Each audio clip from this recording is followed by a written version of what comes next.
जी, इस क्वेश्चन में ये 1 ओहम का रेजिस्टर है और ये वाला भी 1 ओहम का रेजिस्टेंस है और दोनों सीरीज़ में। वो हमें कैसे पता चला? क्योंकि करंट जो है वो दोनों में सेम पास कर रहा है, आप देख सकते हैं। तो ये करंट इधर भी 1 एम्पियर ही है, इधर भी करंट 1 एम्पियर है। तो इस सारे पाथ पे, ये मैं इस सारे पाथ की बात कर रही हूँ, यहाँ पे करंट 1 एम्पियर है। और उसके बाद हम लोग यहाँ पे देख सकते हैं कि इधर 1 वोल्ट पोटेंशियल ड्रॉप होगा, इधर भी 1 वोल्ट पोटेंशियल ड्रॉप होगा। तो इन दोनों के क्रॉस जो पोटेंशियल है वो कितना बन गया? टोटल 2 वोल्ट हो गया, because they are in series. और ये जो कॉम्बिनेशन है वो इसके साथ पैरेलल में है।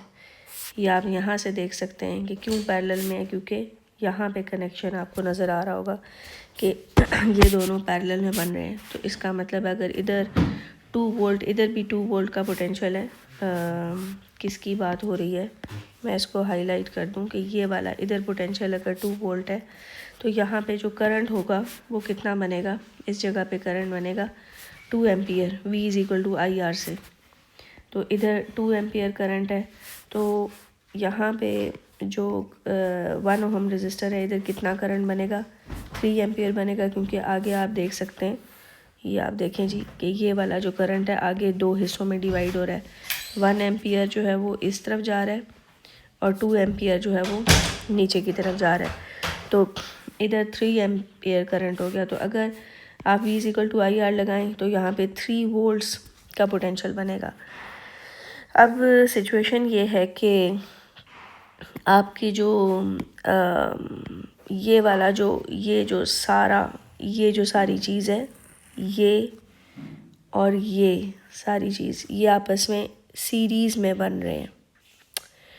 और ये सीरीज़ में क्यों बन रहे हैं भला?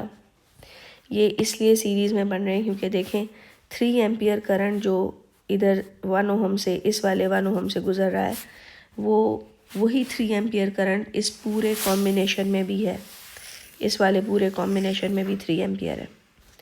इसका ये मतलब है कि ये दोनों सीरीज़ में है। तो फिर इनका जो पोटेंशियल है, मतलब कहने का ये मतलब है कि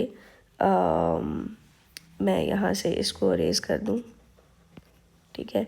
तो ये जो 2 वोल्ट का पोटेंशियल है और ये जो 3 वोल्ट का पोटेंशियल है, ये सीरीज़ में हो गए अगर, तो ये 5 वोल्ट टोटल हो गया।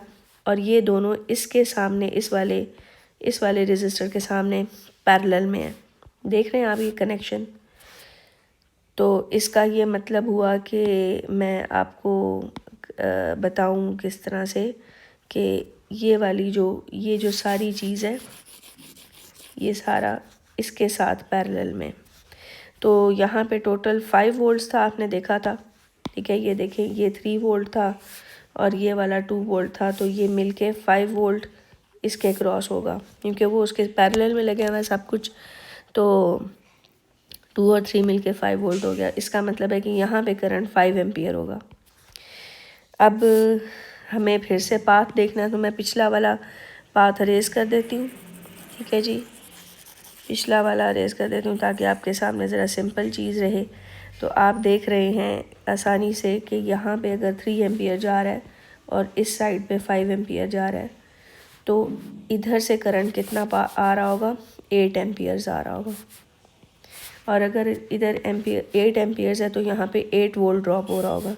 और इसी तरह जो बैटरी है उसके सामने ये सारी चीज़ और ये चीज़ सीरीज़ में बनी, क्योंकि ये कंबाइंड है ना, ये सारा इसका कंबाइंड इफेक्ट होगा, इस सब का कंबाइंड इफेक्ट है।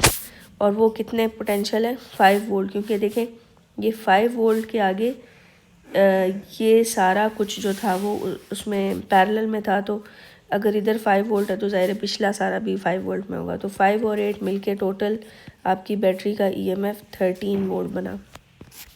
आई होप मैंने आपको कोशिश की है समझाने की।